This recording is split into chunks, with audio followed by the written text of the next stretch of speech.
हरे कृष्णा। आइए आज हम गीता जी के चौथे अध्याय के 33वें श्लोक की विस्तृत व्याख्या करेंगे। श्रेयान् द्रव्यमयात् यज्ञाच् ज्ञाने यज्ञः परन्तप सर्वं कर्माखिलं पार्थ ज्ञाने परिसमाप्यते। अर्थात हे परंतप अर्जुन, द्रव्यमय यज्ञ से ज्ञान यज्ञ श्रेष्ठ है। संपूर्ण कर्म और पदार्थ ज्ञान में समाप्त हो जाते हैं। व्याख्या है, श्रेयान् द्रव्यमयात् यज्ञाच् ज्ञान यज्ञ है परंतप। जिन यज्ञों में द्रव्यों, पदार्थों तथा कर्मों की आवश्यकता होती है वे सब यज्ञ द्रव्यमय होते हैं।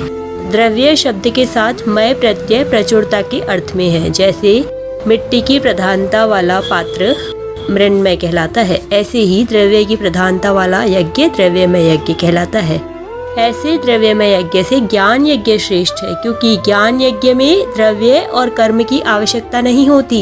सभी यज्ञों को भगवान ने कर्मजन्य कहा है। यहाँ भगवान कहते हैं कि संपूर्ण कर्म ज्ञान यज्ञ में परिसमाप्त हो जाते हैं। अर्थात ज्ञान यज्ञ कर्मजन्य नहीं है, प्रत्युत विवेक विचारजन्य है।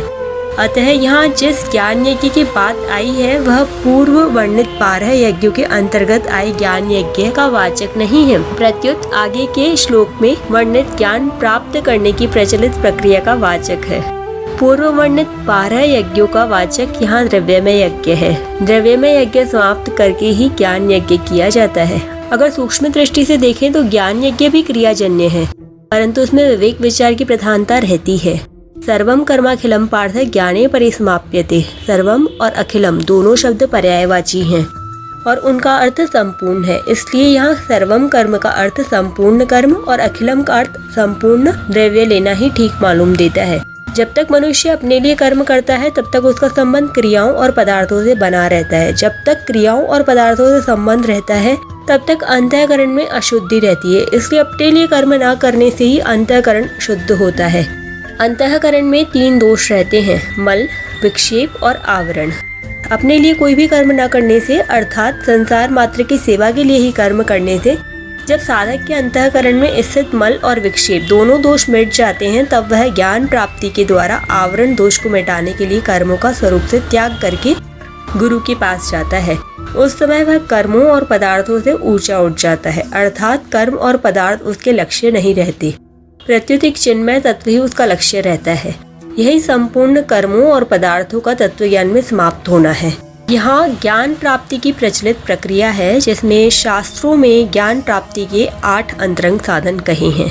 विवेक, वैराग्य, समाधि, षट संपत्ति, शम, दम, श्रद्धा, उपरति, तितिक्षा और समाधान, मुमुक्षुता, श्रवण, मनन, निदिध्यासन और तत्व पदार्थ संशोधन। इसमें पहला साधन विवेक है। सत और असत को अलग अलग जानना विवेक है। सत असत को अलग अलग जानकर असत का त्याग करना या संसार से विमुख होना वैराग्य है। इसके बाद समाधि षट संपत्ति आती है। मन को इंद्रियों के विषयों से हटाना शम है, इंद्रियों को विषयों से हटाना दम है। ईश्वर, शास्त्र आदि पर पूज्य भाव पूर्वक प्रत्यक्ष से भी अधिक विश्वास करना श्रद्धा है। वृत्तियों का संसार की ओर से हट जाना उपरति है। सर्दी गर्मी आदि द्वंद्वों को सहना, उनकी उपेक्षा करना तितिक्षा है। अंतःकरण में शंकाओं का न रहना समाधान है। इसके बाद चौथा साधन है मुमुक्षुता। संसार से छूटने की इच्छा मुमुक्षुता है। मुमुक्षुता जागृत होने के बाद साधक पदार्थों और कर्मों का स्वरूप से त्याग करके क्षोत्रिय और ब्रह्मनिष्ठ गुरु के पास जाता है। गुरु के पास निवास करते हुए शास्त्रों को सुनकर तात्पर्य का निर्णय करना तथा उसे धारण करना श्रवण है। श्रवण से प्रमाणगत संशय दूर होता है। परमात्म तत्व का युक्ति प्रयुक्तियों से चिंतन करना मनन है। मनन से प्रमेयगत संशय दूर होता है। संसार की सत्ता को मानना और परमात्म तत्व की सत्ता को न मानना विपरीत भावना कहलाती है। विपरीत भावना को हटाना निदिध्यासन है।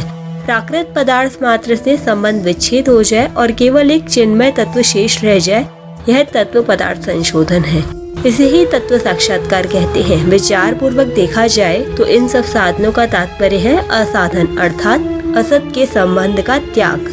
त्याज्य वस्तु अपने लिए नहीं होती, पर त्याग का परिणाम तत्व साक्षात्कार अपने लिए होता है। यहाँ परिशिष्ट भाव यह है कि द्रव्यमय यज्ञ में क्रिया तथा पदार्थ की मुख्यता है, अतः वह करण सापेक्ष है। ज्ञान यज्ञ में विवेक विचार की मुख्यता है, अतः वह करण निरपेक्ष है। इसलिए द्रव्यमय यज्ञ से ज्ञान यज्ञ श्रेष्ठ है। ज्ञान यज्ञ में संपूर्ण क्रियाओं और पदार्थों से संबंध विच्छेद हो जाता है, अर्थात तत्व ज्ञान होने पर कुछ भी करना, जानना और पाना शेष नहीं रहता, क्योंकि एक परमात्मा तत्व के सिवाय अन्य सत्ता ही नहीं रहती।